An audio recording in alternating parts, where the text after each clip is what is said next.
तेलंगाना के मुख्यमंत्री के चंद्रशेखर राव का बयान उन पर ही भारी पड़ता दिख रहा है। हाल ही में चंद्रशेखर राव ने देश का संविधान बदलने की बात कही थी और वो सिर्फ बात ही नहीं कर रहे बल्कि इस मुहिम में जुट भी गए हैं। वो दूसरे दलों से संपर्क साधकर इस मामले में समर्थन जुटाने की कोशिश कर रहे हैं, लेकिन कांग्रेस की तरफ से उनका विरोध किया जा रहा है और अब तो कांग्रेस ने तेलंगाना के मुख्यमंत्री को अल्टीमेटम भी दे दिया है।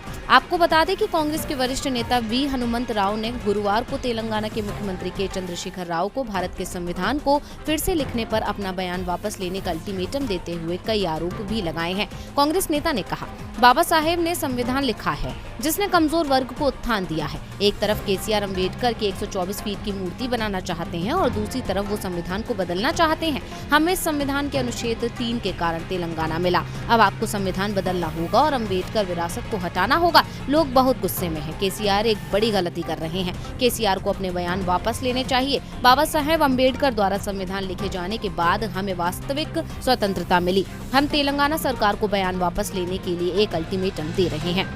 इससे पहले कांग्रेस नेता मल्लिकार्जुन खड़गे ने भी केसीआर के बयान का विरोध करते हुए उन पर सरकार की भाषा बोलने का आरोप लगाया था। इससे पहले तेलंगाना के मुख्यमंत्री ने आम बजट को एकदम बेकार बताते हुए देश में भाजपा और कांग्रेस से इतर तीसरे मोर्चे की जरूरत बताई थी, जिसके बाद वो दोनों ही पार्टियों के निशाने पर आ गए थे। तेलंगाना कांग्रेस ने केसीआर के बयान को लेकर ट्वीट करते हुए कहा कि ये शख्स उन नौकरियों को लेकर अधिसूचना जारी करने में सक्षम नहीं है जिनका इन्होंने वादा किया है। हाँ, ये भारतीय संविधान को फिर से लिखने की बात कर सकते हैं। हम कहना चाहते हैं कि जब जनता का ध्यान हटाने की बात आती है तो नरेंद्र मोदी भी केसीआर की तुलना में बच्चे हैं। ऐसे में अब कांग्रेस ने एक बार फिर केसीआर को अपने निशाने पर ले लिया है, जिससे केसीआर की मुसीबतें बढ़ सकती हैं।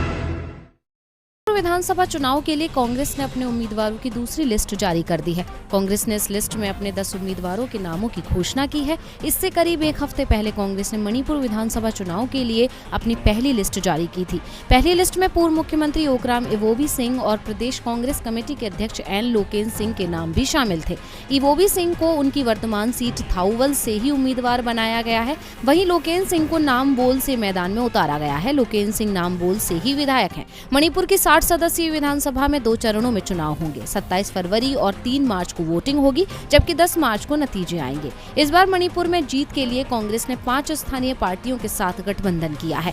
भारतीय कम्युनिस्ट पार्टी, मार्क्सवादी communist party, revolutionary socialist party, Janata Dal secular और फॉरवर्ड ब्लॉक के साथ मिलकर कांग्रेस चुनावी मैदान में उतरी है। 60 सीटों वाली मणिपुर विधानसभा में 2017 में कांग्रेस को 28 सीटें मिली थी। बीजेपी को 60 में से 21 सीटें मिली थी। चुनाव में नेशनल पीपल्स पार्टी और नगा पीपल्स फ्रंट को 4-4 और लोजपा टीएमसी को 1-1 सीट मिली थी। कांग्रेस 28 सीटों पर जीत के साथ मणिपुर में सबसे बड़ी पार्टी बनकर उभरी थी और बहुमत से सिर्फ 3 सीट दूर थी।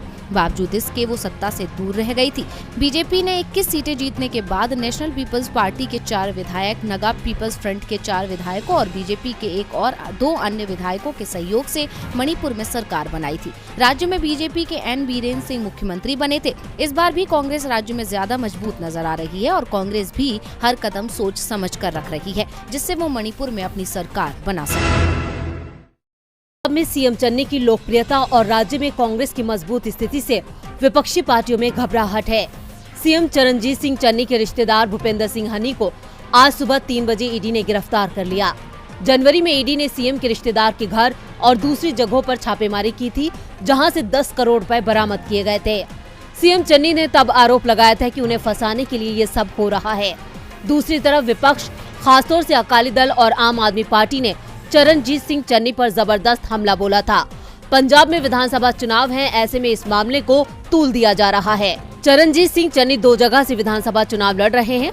माना जा रहा है कि कांग्रेस उन्हें सीएम फेस भी घोषित कर सकती है, लेकिन अब जिस तरह से अचानक हनी सिंह की गिरफ्तारी हुई है, इससे विपक्ष को कांग्रेस और चरणजीत सिंह चन्नी पर हमला करने का एक और मौका मिल गया है। पंजाब के विधानसभा चुनाव में रेत माइनिंग बड़ा मुद्दा है। कांग्रेस की ओर से अवैध माइनिंग के आरोप अकाली दल पर लगाए जाते रहे हैं, मगर अब सीएम चन्नी के रिश्तेदार का नाम माइनिंग में आने से पार्टी खुद आरोपों में फंसती नजर आ रही है। चन्नी की माने तो पंजाब चुनावों में कांग्रेस मजबूत है, इसलिए उन्हें और उनके परिवार को फंसाया जा रहा है।